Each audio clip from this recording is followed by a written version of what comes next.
بسم الله الرحمن الرحيم. ألف لام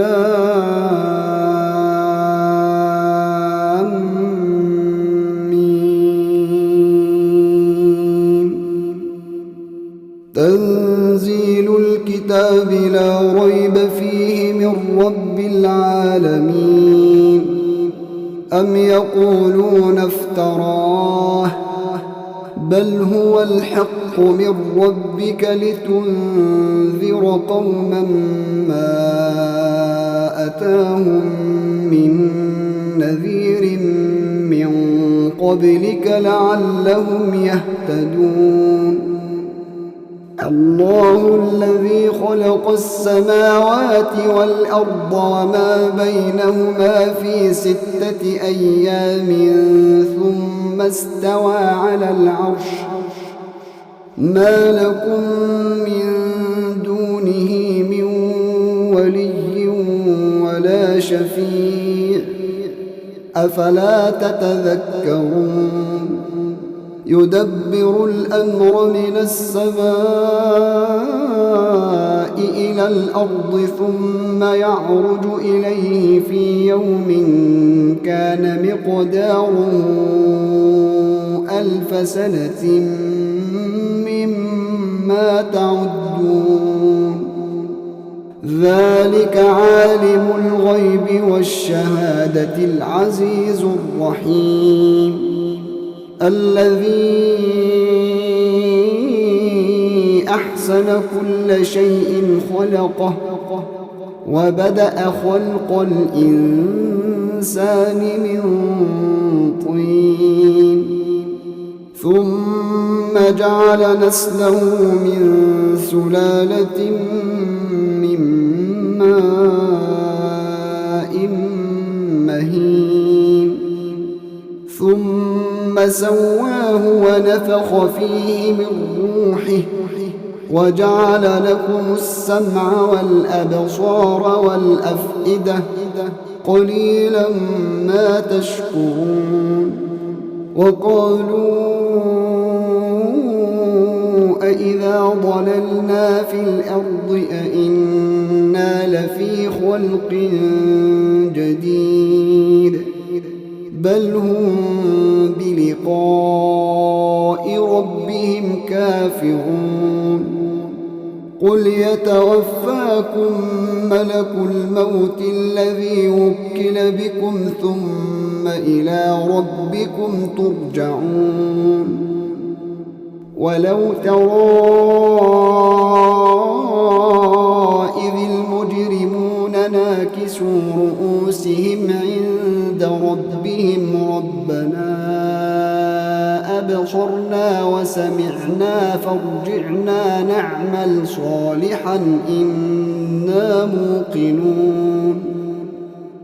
ولو شئنا لآتينا كل نفس هداها ولكن حق القول مني لأملأن جهنم من الجنة والناس أجمعين.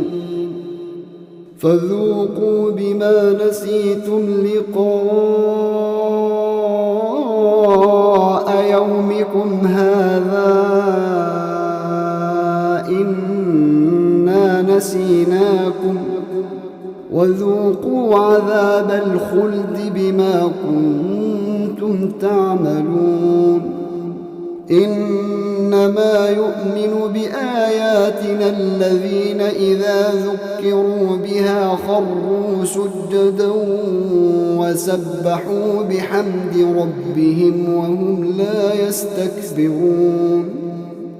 تتجافى جنوبهم عن المضاجع يدعون ربهم خوفا وطمعا ومما رزقناهم ينفقون.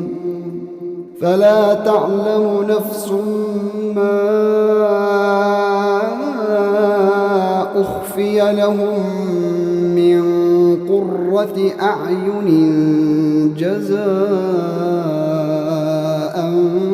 بما كانوا يعملون.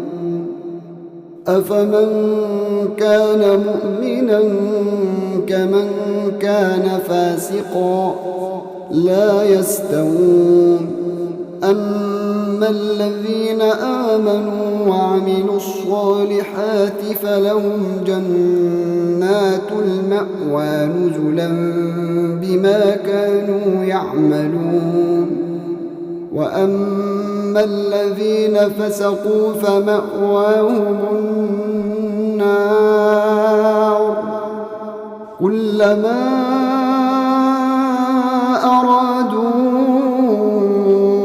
أن يخرجوا منها أعيدوا فيها وقيل لهم ذوقوا عذاب النار الذي كنتم به تكذبون ولنذيقنهم من العذاب الأدنى دون العذاب الأكبر لعلهم يرجعون ومن أظلم ممن ذكر بآيات ربه ثم أعرض عنها إنا من المجرمين منتقمون ولقد آتينا موسى الكتاب فلا تكن في مرية من لقائه وجعلناه هدى لبني إسرائيل وجعلنا منهم أئمة يهدون بأمرنا لما صبروا وكانوا بآياتنا يوقنون إن ربك هو يفصل بينهم يوم القيامة فيما كانوا فيه يختلفون أولم يهد لهم كم أهلكنا من قبلهم من القرون يمشون في مساكنهم إن في ذلك لآيات أفلا يسمعون أولم يروا أنا نسوق الماء إلى الأرض الجرز فنخرج به زرعا تأكل منه أنعامهم وأنفسهم أفلا يبصرون ويقولون متى هذا الفتح إن كنتم صادقين قل يوم الفتح لا ينفع الذين كفروا إيمانهم ولا هم ينظرون فأعرض عنهم وانتظر إنهم منتظرون